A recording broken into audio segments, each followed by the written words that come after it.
Let us continue with the topic of modals in today's video lecture.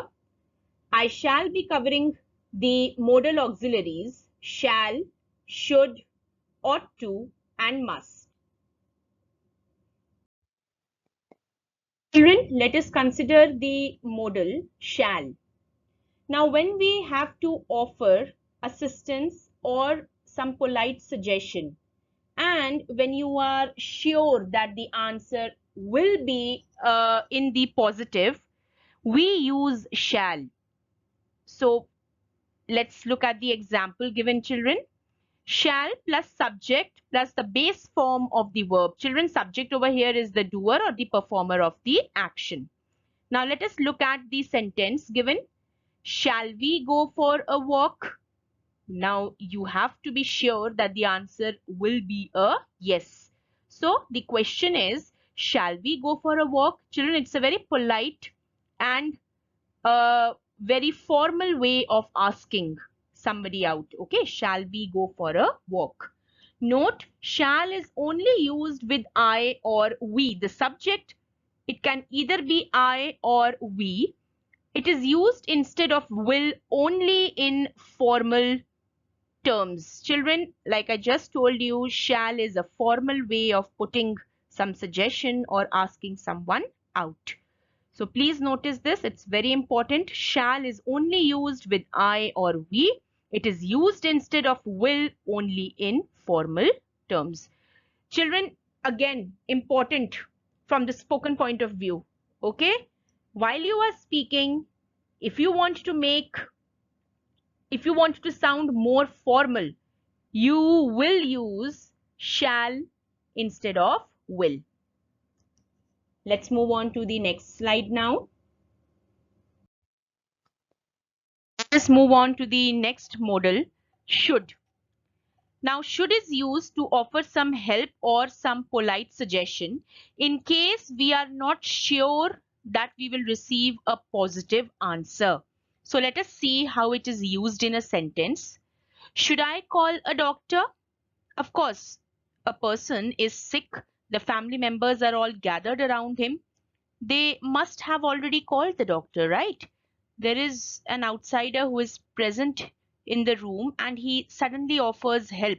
And what he says, because he is not sure whether the family members have done the needful or not, whether the family members have called the doctor or not. So he has just put in a suggestion. Should I call a doctor?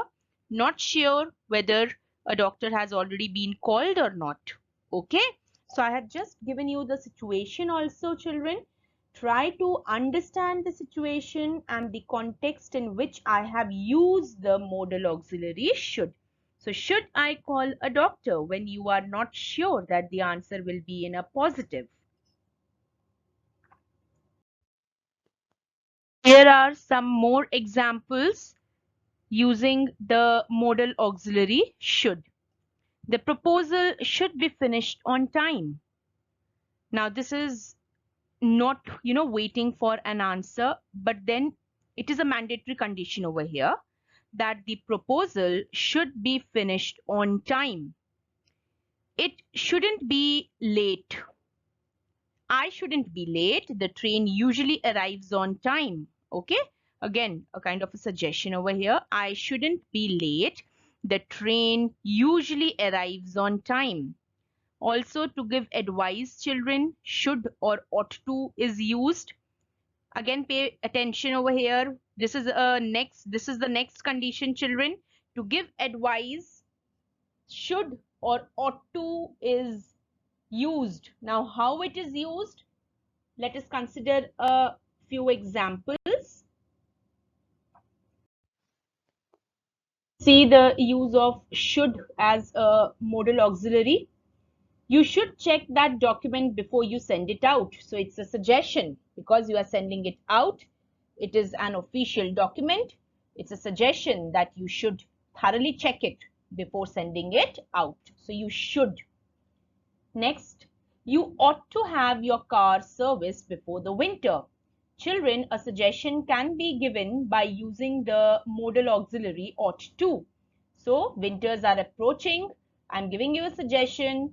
You ought to have your car serviced before the winter. Also, children, when we are giving an advice about something that we think is wrong or unacceptable, that shouldn't be this way, isn't it? So we use should not plus the base form of the verb. For example, you should not, we should not drink and drive. It's unacceptable. It's wrong. So you should not, or one should not drink and drive. So this is an example. You can note this down, children. Should not plus base form of the verb. One should not drink and drive.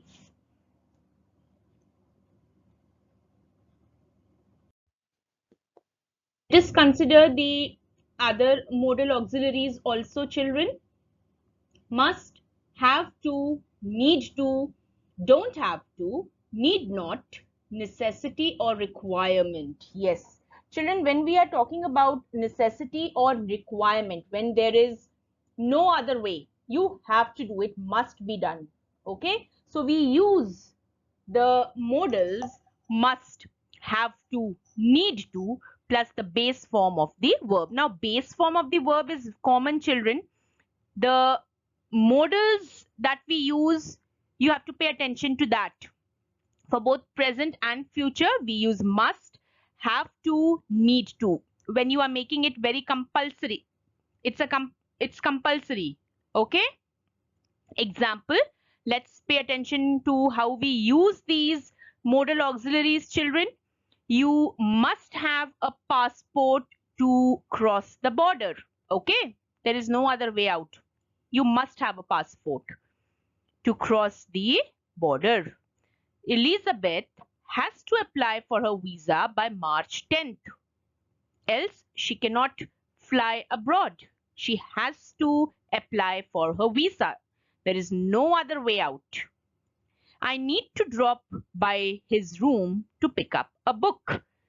Okay, so I have no other choice. I have to go there personally in order to pick up the book. I need to drop by his room to pick up a book.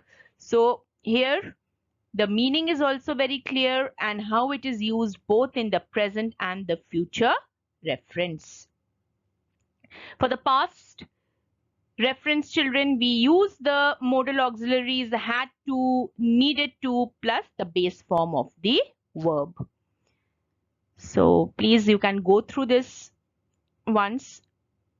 Very important topic that we are covering, and it has been explained to you in detail, children. There shouldn't be any doubt left. There should not be any mistakes while you are solving the worksheet, children. Please watch the explanation videos first and then attempt the worksheet. Let us now move on to the next slide. How do we use it in the past? Had to, needed to. So let us look at the examples.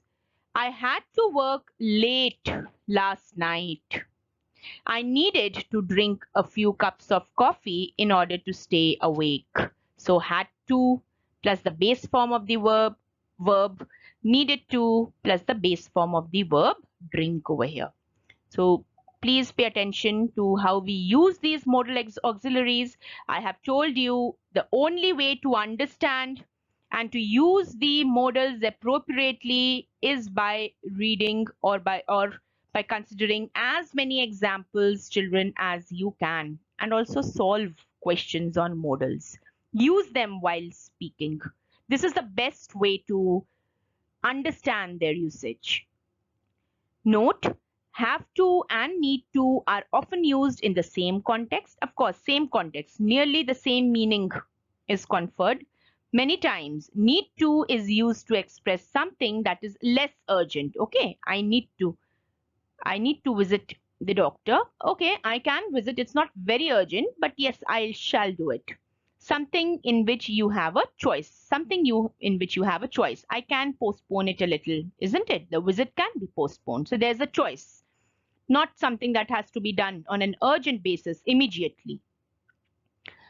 Must plus the base form of the verb. Example, Thomas has lived in Paris for years. His French must be very good. I mean, he is very fluent in speaking French. Okay, a word is missing over here. His French must be excellent, or he must be fluent in French, the language French over here. So must when you know it for sure. Okay. Let's move on to the next slide, children. Modal that we are understanding is must and have to. So let us see how they are used in a sentence, children. You must try this wine. It's excellent. Okay, the wine, it's of a very good quality. You must try it. So you're persuading someone, children. You're trying to convince that person. Okay, when you persuade someone, you try to convince the other person. And how do you do it? By using must and have to. So let's see how they have been used in a sentence. You must try this dish. It's excellently prepared. Okay. You have to visit us while you are in town. If you are here in Delhi, you have to pay us a visit. You have to pay us a visit. You're trying to convince your friend that if you are here in Delhi, you have to pay us a visit. Prohibited or forbidden. Prohibited means, I told you this yesterday also, we came across this word prohibited when something is, when it is a kind of a no to us, or forbidden when you are not allowed. Prohibition also something that is not allowed. You must not drive over the speed limit. Okay, you must not drive over the speed limit. Again, a compulsion over here, something of a prohibition. You're not allowed to. You must not leave medicines where children can get to them. Okay, so medicines must be out of the reach of children. Another way you can put it, you must not leave medicines where children can easily get to them. So you can go through this slide once again, how I have used must, have to, must not. Children, all this is very important. It will help you improve your speaking uh, skill. It adds to your speaking skills. Just understand the use, how we use modals appropriately. You have to understand it. Okay, let's move on to the next slide now. Next slide talks about lack of or necessity, children. When it is not necessary for the person to do or perform an action. For example, and see how the structure, it is don't, does not, did not, have to plus base form of the verb. Now let us see how they have been used in a sentence. You don't have to park the car. The hotel valet. Children, it is V-A-L-E-T. Okay, T is silent, valet. You must have heard of this valet parking, where you hand over the keys to the chauffeur, and who is there hired by the hotel, and they give you this service. You may go inside the hotel and there is valet parking available. Okay, so the hotel valet will do it for you. V-A-L-E-T. T is missing over there, children. Please notice it should be V-A-L-E-T. T is silent. The hotel valet will do it for you. You don't have to park the car. See how I have used it. Tim does not have to go to school today. It is a holiday. Does not have to go to school today. It's a holiday. You did not have to shout. Everyone could hear you. Okay, again, it's not a necessity. You don't have to shout. You didn't have to shout. Everyone could hear you. Okay, let's move on to the last slide now. Okay, children, based on what I have explained, there are a few questions given here. Now, the next slide also contains questions, you are required to submit this after listening to the explanation. Okay, so this is one worksheet. On the next slide, there is another worksheet that you need to solve. Do it very carefully. The next slide that I will be showing you, the questions are a little tricky. You have to apply yourself a little in order to write the appropriate modal. So be very careful. These 8 questions, children, please do it very carefully. I'll do one as an example. Let us read the question first. Fill in the blanks using the correct modals along with the main verbs given in the brackets. Now, if you see, the condition is given, children, informal permission, and in brackets it's also given keep. So now informal permission, we use may. You may keep these books if you like. You may keep these books if you like. I don't need them now. Now this way you have to use the correct form of the verb given in the bracket and the appropriate modal, and then you need to complete the sentence. So please do it very, very carefully. 8 questions are given here. 3 questions were there in the previous slide. So after watching the video, please try to fill in these blanks. So that's it for today. Thank you and have a good day, children.